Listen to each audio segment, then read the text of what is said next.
Norm, on that first situation in the car, take me through your feelings when you're getting out and approaching this guy. You had no idea what he was doing. Well, you know what? You don't know what's coming at you. You're seeing somebody. You don't know what mental state that they're in. And so, you know, you want to be cautious, but you don't want to be overly cautious. So you try to, you know, you're trying to interact with somebody. And as long as you're not seeing any objects or anything in their hand, everything is fine. After he retreated back to the car and he came back out with the crowbar or the bar, then it became a threat to me, or it would become a threat to the police officer, and that would justify shooting. I know this is just a live simulation, but were you nervous at all, or a little tense, or just totally? You know what? calm? You can feel the pressure. I mean, because you don't know what's coming at you. Is he coming out of there shooting at you? Are you going to be shot? Am I going to be shot at? So no, it's a very, very stressful and tenseful situation. Does it give you a better idea of what's a justifiable shooting with a police officer and what's not? You can clearly see how a policeman should, I think that if they follow the guidelines that they're supposed to follow, it clearly shows you that if you try to interact and you shoot your weapon responsibly, the way you're trained to do, you can hold back on excessive force. Absolutely hold back on it. I could clearly see in the situations that I was in, and I'm sure that, and there are more good police officers than bad officers. You got to say 99% of the officers are. But I have been stopped, and I have had guns pointed at me for traffic stops. And I know, and I didn't even, for tinted windows.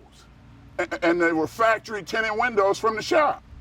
So if they're coming at you with guns drawn, you can understand the public. You're feeling, wow, what did I do? Was I speeding? Did I run a red light? I didn't do anything. And so when they come at you with the guns drawn, they're coming at you for a reason, and that's the wrong reason. Let's go to the second situation when you came up and you showed tremendous patience with the second scenario. Why did you take so long to approach this other suspect? Scott, there are so many people out here that need help mentally.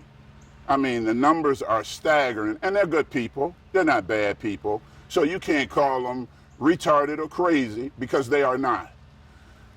You want everybody to have an opportunity to, I want him to be okay. I want to seek help for him.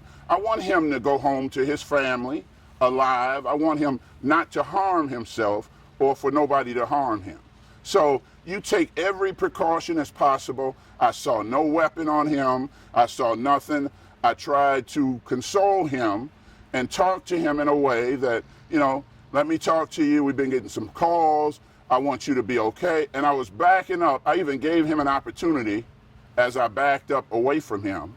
And then when it became that my life was in danger and I saw him reach for what turned out to be a wallet, although he did have a weapon on him, he became a threat to me. So I believe in that 99 percentile that I talked about with the good cops. They don't want to shoot anybody. They really don't. But you do have that 1% that are coming out and they shoot before they ask the questions. Why did you decide to be part of this story? Why was it important for you to be here? You could have said no. Other people said no, from Congress people all the way down to other community activists like yourself. Why was it important for you to be here? I think it's important to show the people the other side. And there are two sides to every story.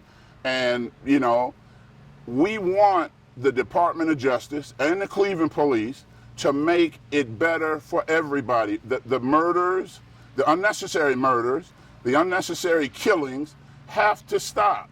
And this is a way, if they follow the guidelines of the Department of Justice, follow the guidelines that have already been put in place by the police department, the city of Cleveland will become a much better place, because it is a great city.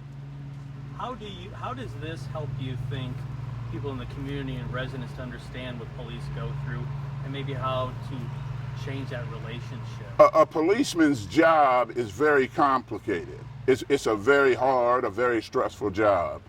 In the black community, the perception of the police are that they are the enemy. And the perception is because in the city of Cleveland, you know, like I told you the scenario, you get stopped in the car, there has to be a better build-up in the community. And it's quite obvious, Scott, the people that have been out there and that our leaders, our so-called leaders, they failed us. They've done a terrible, terrible job. So we need to change it from the top in order to make the changes necessary for everything to go smoothly in the city of Cleveland. Do you think stories like this help with that change? I think it clearly shows that, and hopefully this gets out to everybody, the mental state of a lot of people in the city of Cleveland, like that Tanisha Anderson. I mean, the mental state, you have to take your time, you have to be careful, you have to show that patience with everybody, because we are all human beings. We all have families. The police all have families. So unnecessary deaths, unnecessary shootings, unnecessary killings, they must stop.